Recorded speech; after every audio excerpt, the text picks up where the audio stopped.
퀴즈를 하나 낼게요. 퀴즈 좋아하시죠?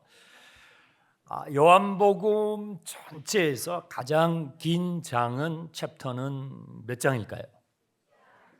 네, 아유, 그냥 아시네요. 6장이에요. 6장이 71절까지나 돼요. 우리가 한 달 넘게 6장을 계속 살펴보는 것은 이 챕터가 너무 길어서 그런 것이죠. 그냥 넘어갈 수는 없잖아요. 6장의 구조는 다음과 같아요. 화면을 보여주시기 바랍니다. 요한복음 6장은요 1절부터 15절까지는 주님께서 벳세다 들판에서 보리빵 5개, 물고기 2로 많은 사람들을 먹이셨던 바로 그 오병이의 사건이 기록이 돼 있어요. 그리고 16절부터 21절까지는요 다시 제자들이 그 사건 이후에 배를 타고 가다가 풍랑을 만나는 그 사건이고요. 그리고 22절부터 끝절 71절까지는 오병이의 사건의 의미에 대해서 주님께서 설명하신 내용입니다. 마태복음과 마가복음과 누가복음에도 이 오병이의 사건이 기록이 되어 있는데요. 22절부터 71절까지 되어 있는 오병이의 사건의 의미는 빠져 있어요. 생략되어 있어요.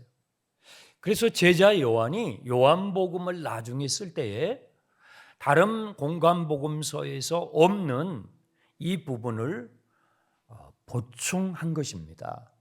이 부분은요, 여러분 가지고 계신 성경 59절을 보시면 예수님께서요, 가버나움 회당에서 설교하셨던 내용이에요. 그 사건이 있고 나서 그 사건의 진짜 의미가 무엇인지를 가버나움 회당에 오셔서, 회당은요 지금으로 보면 예배당입니다. 공식적인 자리예요. 사적으로 제자들에게 사적으로 가르치신 말씀이 아니고 이 오병이의 사건은 너무나 중요해서 사복음서에 다 기록되어 있단 말이에요. 그런데 그 의미가 너무나 깊기 때문에 공식적으로 모든 사람들 앞에서 설교하셨던 내용이죠. 그래서 22절에서 71절까지는요 주님의 설교 노트나 마찬가지입니다. 내 살을 먹고 내 피를 마셔라. 나를 먹는 사람은 나로 말미암아 살리라. 나는 하늘로부터 내려와 이 세상에 생명을 주는 바로 그 빵이야 라고 예수님께서 이렇게 설교를 하셨다고요. 군중들뿐만 아니라 이 설교를 듣는 제자들, 예수님을 따라 나선 제자들까지도 주님의 설교에 정말 난색을 표하는 거예요. 불편한 기색이 역력했어요. 60절 보세요. 제자들 중 여럿이 듣고 이 설교를 듣고 말하되 이 말씀은 어렵도다. 누가 이 말씀을 들을 수 있을까? 누가 이 말씀을 이해할 수 있을까?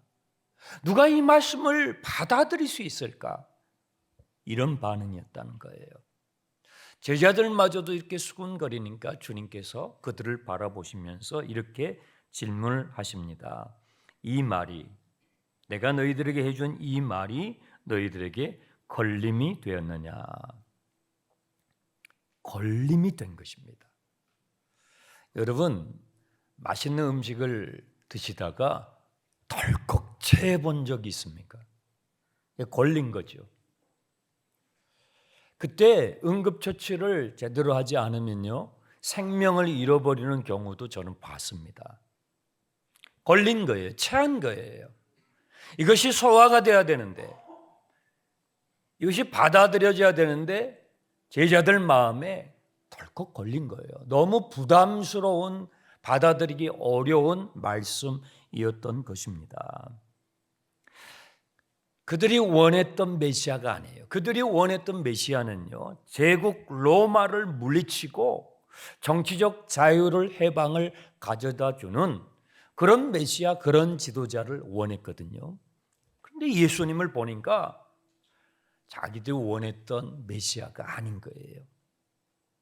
그들이 원한 빵이 아니었어요. 그들이 원한 빵은요, 지금 당장 배가 고픈 그들의 배를 두둑하게 채워줄 수 있는 육신의 빵이었어요. 그런데 예수님께서 하시는 빵은 육신의 빵이 아닌 거예요. 자꾸 이상스러운 빵을 얘기를 하시는 거죠.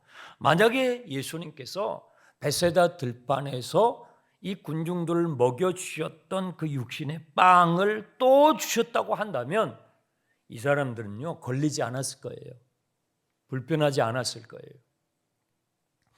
예수님께서 그들이 원하는 육신의 빵을, 그들이 원하는 빵의 문제를 주님께서 해결하셨다고 한다면 그들은 어려워하지도 않았을 것이고 주님을 아마도 왕으로 추대하려고 했을 것입니다.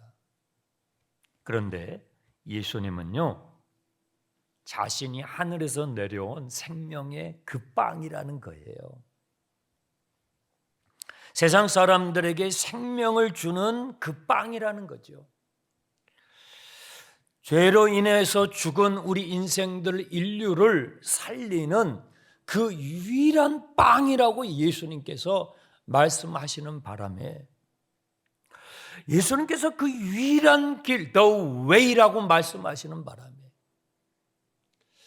예수님께서 그 유일한 그 진리, the truth라고 말씀하시는 바람에 생명을 주시는 유일한 그 빵, 생명의 빵, the bread of life라고 말씀하시는 바람에 사람들에게 턱 걸린 거예요. 소화가 안 된 거예요. 받아들이기 어려웠던 것입니다. 여러분, 좀 더 예수님께서 쉬운 표현으로, 좀 더 예수님께서 듣기 좋은 표현을 쓰실 수 있었을 텐데 그렇게 하지 않으시고 주님은요, 한술 더 뜨세요. 62절을 보세요. 그러면 너희는 인자가 이전에 있던 곳으로 올라가는 것을 본다면 어떻게 하겠느냐? 지금 예수님께서 자기의 살을 주고 그 살이 터질 때에 흐르는 그 피, 십자가에 대해서 말씀하시고 있거든요. 십자가를 암시하시면서 말씀하시는데 십자가를 소화를 못한 상황에서 십자가도 소화가 안 된 상황에서 부활을 말씀하시고 승천을 말씀하시고 다시 오실 재림을 말씀하시니 이 소화가 되겠어요? 소화가 안 되죠. 소화가 안 되죠. 그냥 걸린 거예요. 탁 걸린 거예요. 많은 분들이 내가 좀 교회를 다녀볼까? 내가 예수님을 좀 믿어볼까 하고 예배에 참석하신단 말이에요. 그러다가 이 지점에서 멈칫합니다. 이 지점입니다. 여러분들은 인간을 향한, 이 세상을 향한, 역사를 향한 예수님의 유일성이라고 하죠. 예수님의 절대성이라고 말하죠. 모든 것이 상대화되잖아요. 절대적인 것들이 사라져가는, 절대적인 것을 인정하지 않는, 그래서 모든 것들을 상대하는, 당신도 좋고 나도 좋고 다 좋은 것이 되는, 좋은 것이 좋다라고 되는 그런 시대 가운데서 그리스도의 유일성, 예수 그리스도의 절대성에 대한 이 메시지를 여러분은 들으실 때에 어떤 감정이 들으세요? 어떤 감정이 들으세요? 거부감 들으십니까? 불편하십니까? 걸립니까? 턱 걸립니까? 취한 것처럼. 지금 군중들과 제자들의 감정이 그런 거예요.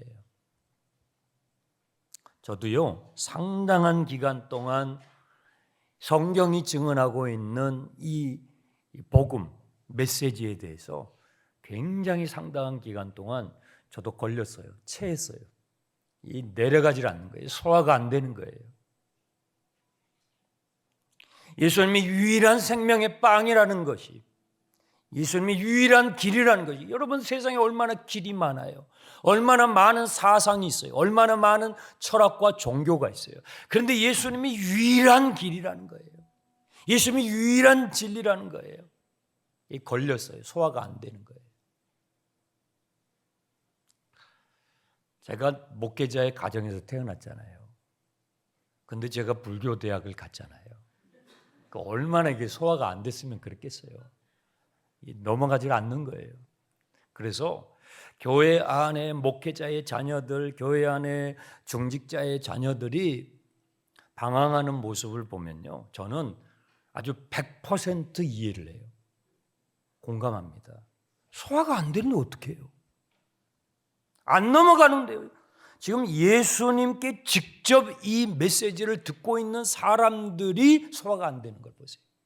근데 목사가 이 설교를 아무리 잘해도 여러분, 예수님 몇 프로나 따라가겠어요?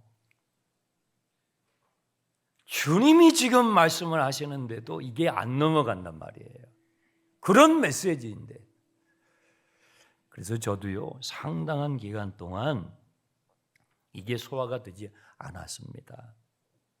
나름대로 정직하게 최선을 다해서 살아가고 있는데, 성경을 보면, 주님의 말씀을 들으면 자꾸 죄인 취급을 받는 거예요. 내가 그렇게 죄가 많나? 나는 나름대로 도덕적으로, 윤리적으로 성실하게 살아보려고 하는데, 성경을 읽고 하나님의 말씀을 들으면 매번 죄인 취급을 받는 것 같아요. 이 소화가 안 되는 거죠. 불편한 거예요. 걸린 거예요.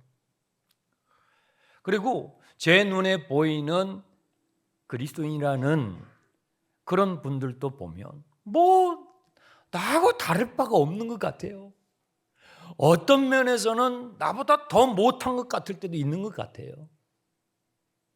그러니 이런 메시지가 소화가 되겠냐고요. 그냥 그리스도인들이, 교회 다니는 분들이, 성도들이 하는 말, 기도와 찬양들이 그냥 공허한 종교적 서사처럼 들리는 거예요. 받아들여지지가 않는 것이죠. 편협되고 오만하고 독선적으로 느껴졌습니다. 여러분은 어떠십니까? 여러분은 이 요한복음 6장의 주님의 메시지, 내 살을 먹고 내 피를 마셔라. 나를 먹는 사람은 나로 말미암아 살리라. 잘 넘어가세요? 술술 넘어가십니까? 여러분, 우리가 언제 십자가에 못 박히신 예수 그리스도를 붙잡게 됩니까? 언제 이 정말 투박하고 거친 이 성경의 메시지가 우리 안에 넘어가게 됩니까? 인간이 만들어낸 것, 인간이 만들어낸 체계나 제도나 사상이나 종교나 기술이나 학문이나 사람이 만들어낸 것으로는 더 나은 인간을, 더 나은 세상을 만들어낼 수 없다.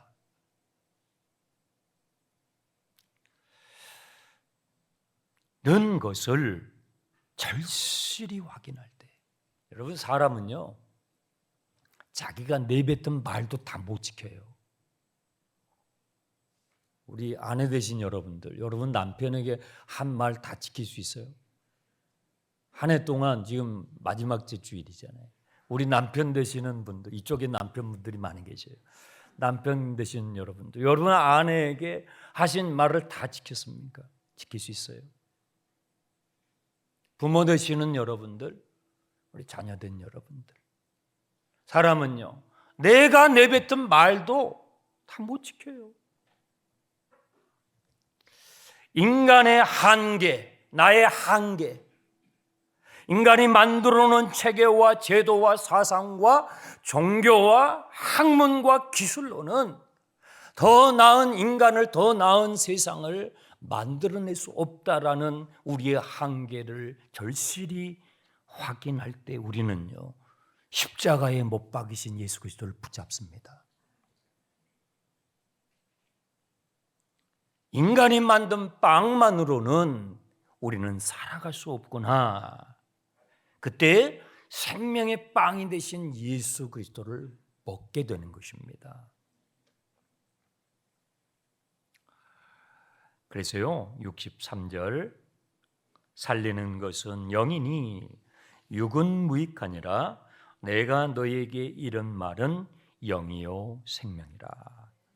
여기서 육은 무익하다라는 이 말씀은요, 우리의 어떤 육체의 활동들이 다 무익한 것이다, 쓸모없는 것이다라는 말씀이 아니에요. 그런 의미가 아니에요.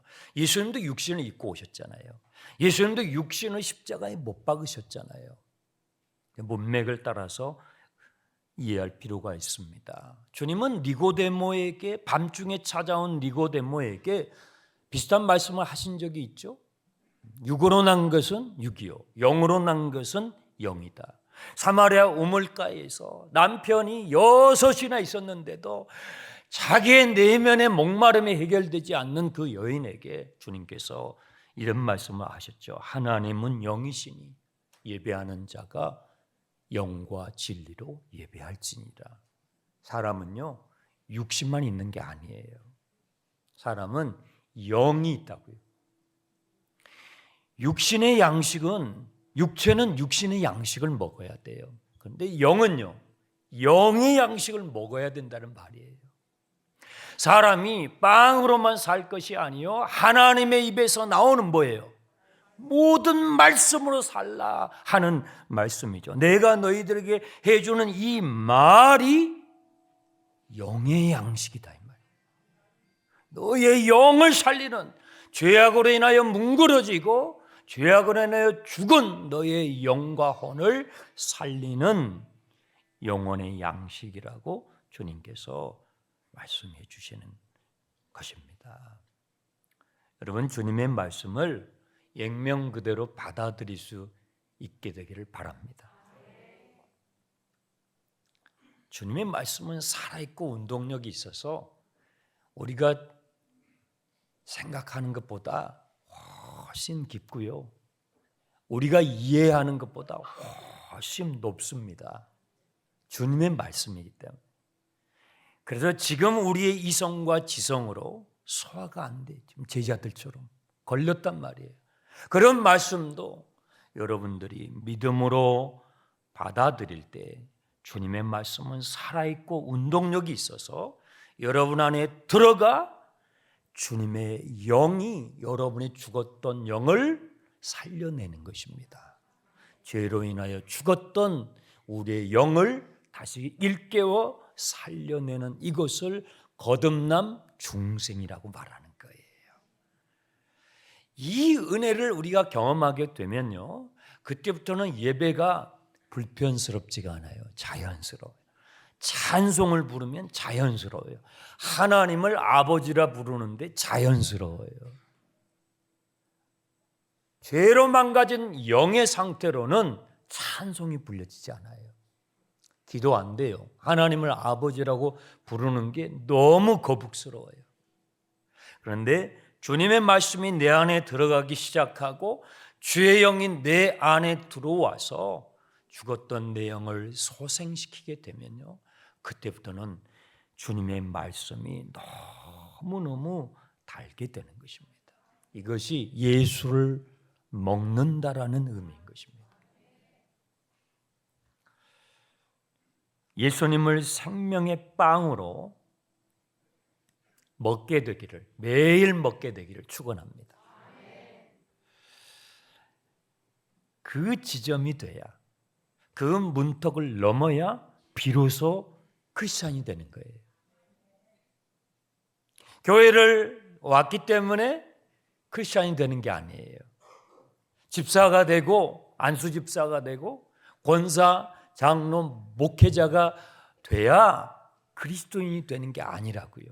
예수를 먹어야, 예수를 먹게 돼야 비로소 그리스도인이 되는 거예요.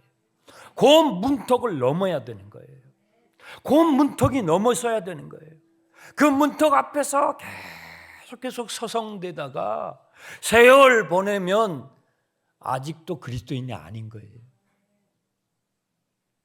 여러분들은 문턱에서 서성대는 분들이 아니라 다 문턱을 넘으시길 바랍니다. 올 한 해 동안 여러분들이 많은 하나님의 말씀을 들으셨어요. 설교를 들으셨단 말이에요. 그 말씀 가운데서 혹시 여러분에게 걸렸던 하나님의 말씀이 있습니까? 소화가 안 되고 있는 말씀이 있습니까?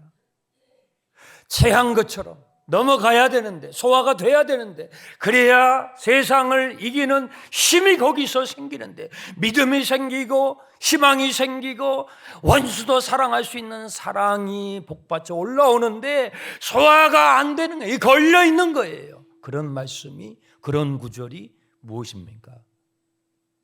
무엇입니까? 새해에는 주님의 모든 말씀이 다 소화가 될 수 있기 바랍니다. 그래서 문턱에서만 서성대면서 세월을 보내는 것이 아니라 문턱을 넘어 주의 성소 안으로 들어와 주님께서 차려놓으신 성찬을 매일 매 순간 여러분의 삶의 역경과 시련이 이 세상을 흔드는 그런 일들이 일어날 때마다 여러분에게 주어진 삶을 넉넉히 걸어갈 수 있는 그 힘을, 그 에너지를, 그 능력을 공급받는 저와 여러분 되시길 주님의 이름으로 축원합니다.